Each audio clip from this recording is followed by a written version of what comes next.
In this video, I'm going to show you how to create a shape and then add text around it. Okay, so let's go with a new document. Choose letter size. So in the past, I have shown you how to create a shape using your shape tool, like a rectangle tool.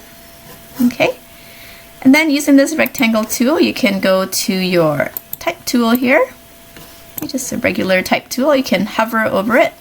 Let me just change the color of my shape to not black so you can actually see. Oh, where are my colors? There we go. Let's try yellow just so you can see my pen tool here later on, okay? Alright, so using the pen tool, I hover over it. Okay, hover over it and you can see the little squiggly line. I hope you can see it. I'm going to zoom in. So a little squiggly line there shows you that you can click on it. And then there we have some text around it, right? So in the example, it's not a neat little rectangle, right? It's kind of an odd shape. So in Photoshop, you can actually draw an odd shape. So I'm just going to select everything and delete it. And now I'm going to go use my pen tool here. Okay, pen tool down here, click on it. And there's quite a bit to a pen tool, but we'll get into the pen tool more when we're in Illustrator because, you know, Illustrator is used to draw graphics and other vector arts. So if you want to draw something, it's better in Illustrator. In Photoshop, you have the same option as well. You have the same tool. But in Photoshop, we normally use Photoshop to edit photos. It has some of the same functionality as Illustrator, but not really used for that. But anyway, we can still use it. So I'm going to show you something very basic about the pen tool.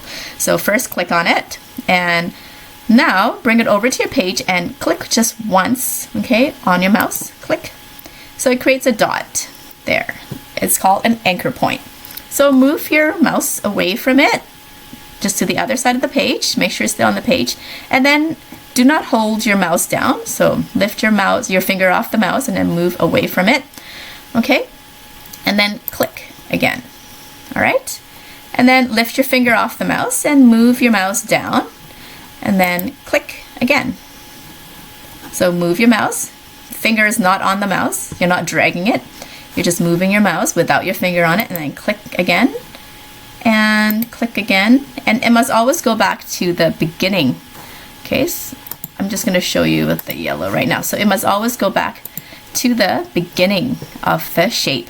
Because right now, even though it looks like the shape is closed, it's not. You can see with the stroke, it's not a closed shape, right? So please go back to the beginning and close it. Now this is an odd shape. Not exactly like the shape here, but you know, it's a different kind of a shape, right? Than a rectangle or a circle. So now you know how to draw whatever custom shape that you need to.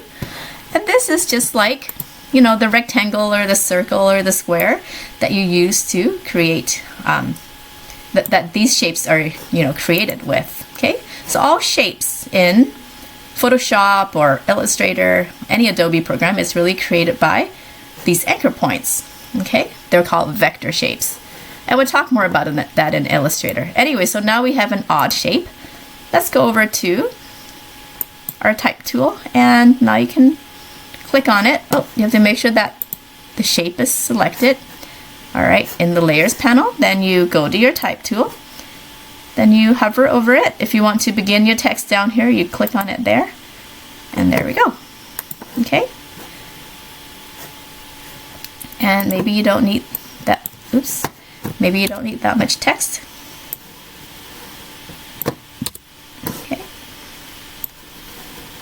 Go.